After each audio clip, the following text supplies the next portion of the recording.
So you want to make your house look amazing, but you don't want to spend all the money if you don't have to. Which things should you spend more money on and which things should you save on? Today I'm going to walk you through my version of save versus splurge. And we're going to go through a few topics and I'm going to tell you whether I think that you should splurge on them and spend more for something that's super quality, and items where I think that you can save a lot and still get something that's great. All right, I want to kick it off in a fun way with paint. This one I think could go both ways. So let me explain. One, I am a huge proponent of quality paint. I think that if you're doing a project that you don't want to have to redo a million times, whether it's furniture, cabinets, or just something that you really want to have a statement, the paint matters. So you can't go with the cheapest paint out there and expect to get a great result. So I would say spend up for that, but my caveat is I think you can find a lot of great paint in the Oops Paint section. If you're just looking for one accent wall in your home, let's say, and you find a great quality paint that is on discount, I think that you can save.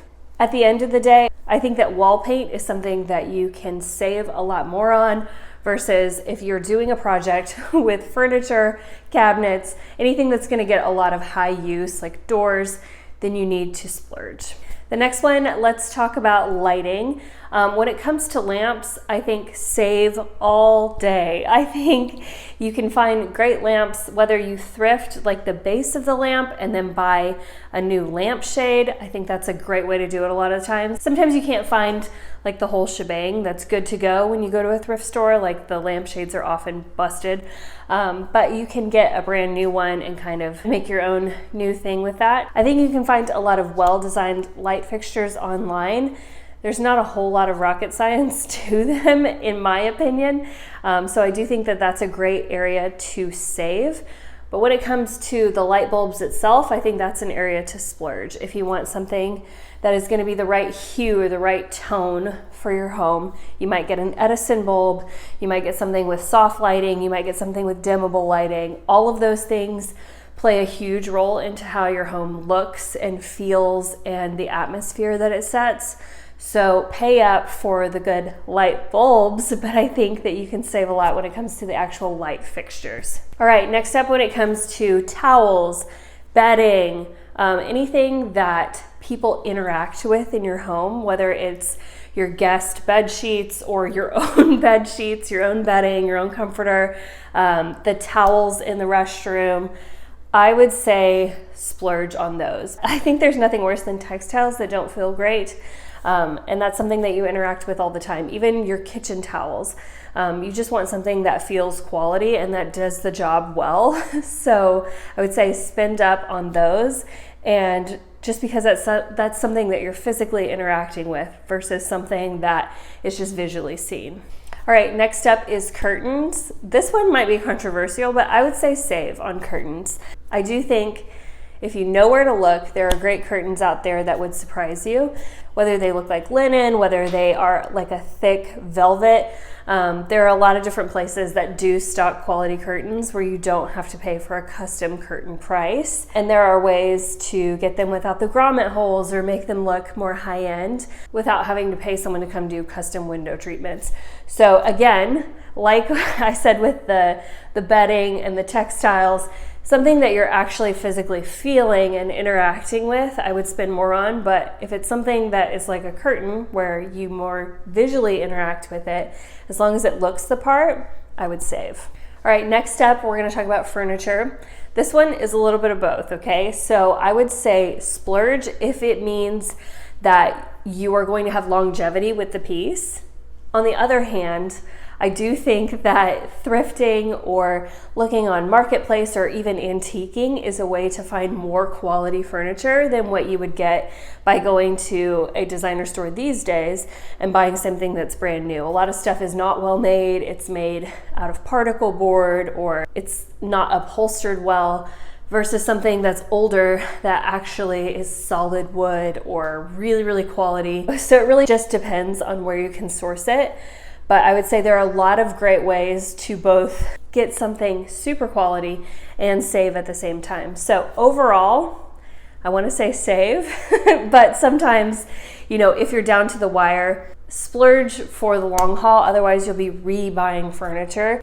If you're going to a store, cheap furniture is going to be too tiny or not last as long or not have the right weightiness to it, if that makes sense, versus if you have the time to go out and curate, then you can save a lot more. All right, next up, we're gonna talk about countertops. This is one that I'm just personally passionate about. Again, because it's something that you physically interact with very often. I would say splurge on countertops and don't just like paint them or do something that's not permanent. If you're just trying to do something to have a great space to photograph in, I get it. If you're gonna use like contact paper, peel and stick, painting, you wanna do like a quick fix. If this is a space that you're gonna be using every single day, interacting with, hosting with, splurge on it. All right, a fun one for me is frames, and I think you should save all day long on frames. I think that there are great places to find framing for whatever you're looking for. You can look at IKEA, you can look at Hobby Lobby, you can look at Walmart, believe it or not. Those are just places off the top of my head that I can think where you can get surprisingly cheap frames. And let's not forget to mention thrifting. Even the one behind me that you see, I think I got that for $10 because you're not looking at the current artwork that's inside of it. Whenever you're thrifting, you're just looking at the potential of the frame. So save your money on framing and then put your artwork into something that you sourced somewhere else, and you can save a ton of money that way. All right, the last thing I'm gonna talk about today is like florals, greenery, etc. I would say splurge on that one. Stuff that looks real, I think just goes a long way. If you get the cheapest tree, let's say you want like a little accent tree in your home. If you get the cheapest one, it's probably gonna be too tiny and it's probably gonna be a little bit sparse. If you get the cheapest looking flower for your flower arrangements, again, it's gonna look fake, it's not gonna look great. If you spend a little bit more, you get something that looks really quality that can like tie in the space and just go a long way. So I would say spend a little bit more because it's something that can really serve your space for a long time. Overall, with anything that you buy in your house, I do think it is the knowledge of where to shop, and that can get tricky. I do have a course that walks you through all of my favorite places to find the best deals, because I do think no matter what you're looking for, there are deals out there, and you can get stuff that is super splurge-worthy quality, and you don't have to spend $1 million for it. Figuratively speaking, of course. If you want to check out my course, it's in the link below. It has tons of resources for you to walk you through just the best way to make your home look amazing without having to spend the designer price tag. All right, that's all I have for you today. I wanna know, what would you add to the list? What do you like to save on, or what do you think is worth splurging on? I'd love to hear it in the comments. See you later.